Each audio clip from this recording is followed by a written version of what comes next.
नमस्कार, मैं अरविंद गांधी। गांधीनामा के इस अंक में आप सभी लोगों का स्वागत है। आज जो है हम बताएंगे आपको जो पूरे सोशल मीडिया में चर्चा का विषय है कि राष्ट्र महात्मा गांधी अगर चाहते तो देश का बंटवारा नहीं होता। पिता महात्मा गांधी की वजह से ही भारत और पाकिस्तान बट गया है। मैं कहना चाहता हूं कि टोटल ये जो आरोप है वो गलत है। हम लोग को स्वतंत्रता आंदोलन के इतिहास को पढ़ने की आवश्यकता है और हम लोग को इस बात पर हमेशा ध्यान देना चाहिए कि सोशल मीडिया पर जो बातें कही जा रही है वो सही नहीं होती है। हर बात सही नहीं होती है। उसको जांच परख के समझ के तब किसी मामले पर आइडिया बनाना चाहिए। तो राष्ट्रपिता महात्मा गांधी पर भारतीय संसद ने के टीवी के द्वारा एक पूरा संविधान पे एक सीरियल बनाया गया है और पूरा वीडियोग्राफी उसकी है पूरा कि और उसमें जब हम देखते हैं तो एक भाग ऐसा भी आता है जब राष्ट्रपिता महात्मा गांधी को इस देश के बड़े बड़े नेता जो अंग्रेजों से वार्ता करके पहले से ही सहमत प्रकट कर लिए हैं कि भारत और पाकिस्तान बन जाना चाहिए और किस तरीके से राष्ट्रपिता महात्मा गांधी को जो है उपेक्षित करते हैं, इग्नोर करते हैं।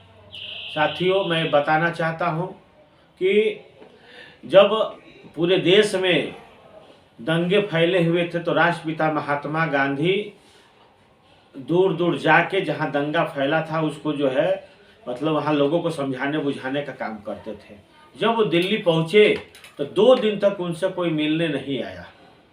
फिर उन्होंने एक नेता को जो है पत्र लिखा कि लगता है कि अब हमारी कोई बहुत ज़रूरत नहीं रह गई है। पत्र मिलने के बाद वो मिलने आए और तब गांधी जी ने पूछा उनसे कि हमने सुना है कि अंग्रेज़ों के साथ वार्ता हो गई है और भारत पाकिस्तान बनने पर सहमत हो गई है।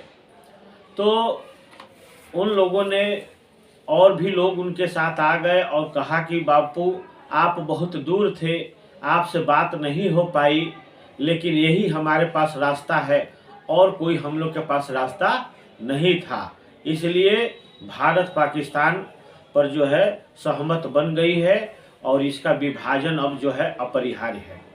राष्ट्रपिता महात्मा गांधी जिन्ना जी से कई बार मुलाकात करके अपनी जिद छोड़ने के लिए कहे, लेकिन तो भी नहीं माने। फिर उसके बाद से लॉर्ड माउंटबेटन जो गवर्नर थे भारत के, उनको भी पत्र लिखे और कहे कि जो है भारत पाकिस्तान को जो है बंटवारे को लेकर बहुत जल्दबाजी करने की ज़रूरत नहीं है।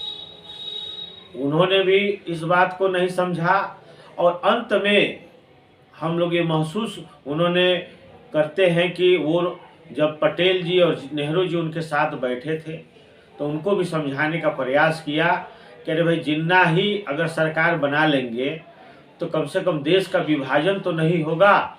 इस पर सबसे ज़्यादा कोई विरोध किया तो सरदार पटेल जी ने विरोध किया। फिर जो है नेहरू जी ने कहा कि इससे कोई सहमत नहीं होगा। तब राष्ट्रपिता महात्मा गांधी ने कहा कि अब हमारे बुढ़े जैसे व्यक्ति का यहाँ कोई काम नहीं है, आप लोग तो सब कुछ देखने के लिए ही है। इस प्रकार से मैं ये बताना चाहता हूँ कि राष्ट्रपिता महात्मा गांधी पूरी कोशिश करते रहे लोगों को समझाने का कि देश का विभाजन न हो।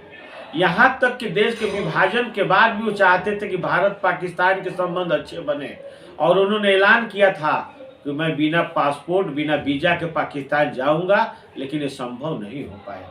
तो मैं कहना चाहता हूं कि अनावश्यक रूप से राष्ट्रपिता महात्मा गांधी पर आरोप लगाना ठीक नहीं है और मैं ये कहूँगा कि मेरे इस जानकारी के बाद एक वीडियो चलेगा, उसको ज़रूर देख लीजिए, जो भारतीय संसद टीवी के द्वारा बनाया गया है।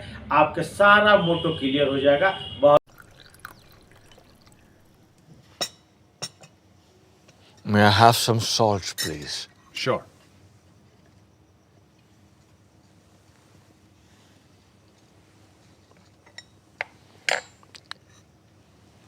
मेरे भाई जिन्ना, I will plead with you 70 times 7 if the need be. But I can never agree to your idea of dividing India.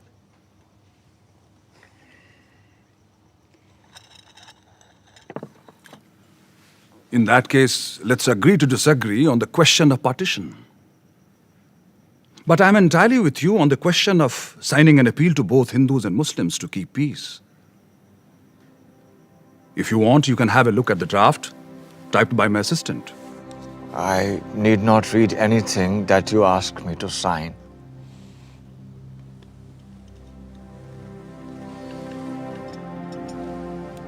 पहले आप।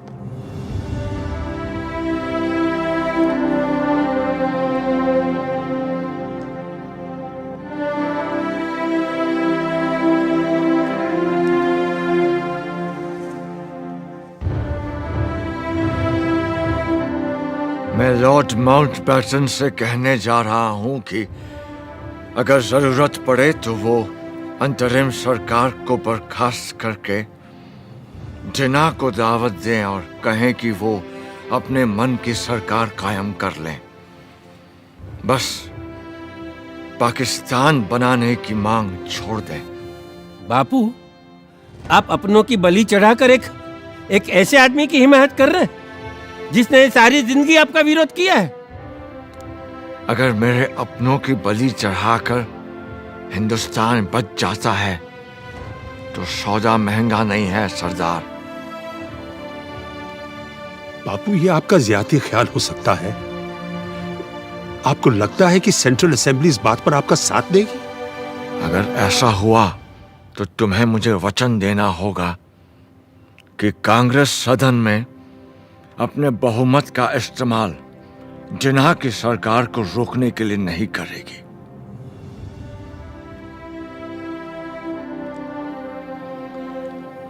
बापू, मैं हमेशा आपकी बड़ी इज्जत करते आया हूं, लेकिन अब आपकी बात मुझे अजीब लग रही है। फर्ज कीजिए हमने जबान दे भी दी, तो आपको क्या लगता है कि जिन्ना साहब एक पल भी कांग्रेस का यकीन करेंगे? और फिर सदन में इतने सारे लोगों को समझाना क्या आसान होगा कि आप सारे के सारे चुपचाप हाथ पर हाथ धरे तमाशा देखते रहो कि कैसे जिन्ना जैसे तानाशाह की मनमर्जी चलती है? ना ना ना, ऐसे पागलपन के स्वांग में हिस्सा लेने के बजाय मैं सभा से इस्तीफा देना पसंद करता हूँ। बापू, लॉर्ड माउंटबेटन खुद जानते हैं कि इन हालात में मुस्लिम लीग को सरकार बनाने देना बिल्कुल फजूल की बात होगी।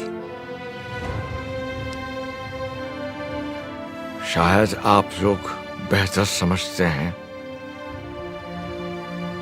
वैसे भी मेरे जैसे बूढ़े का यहाँ क्या काम?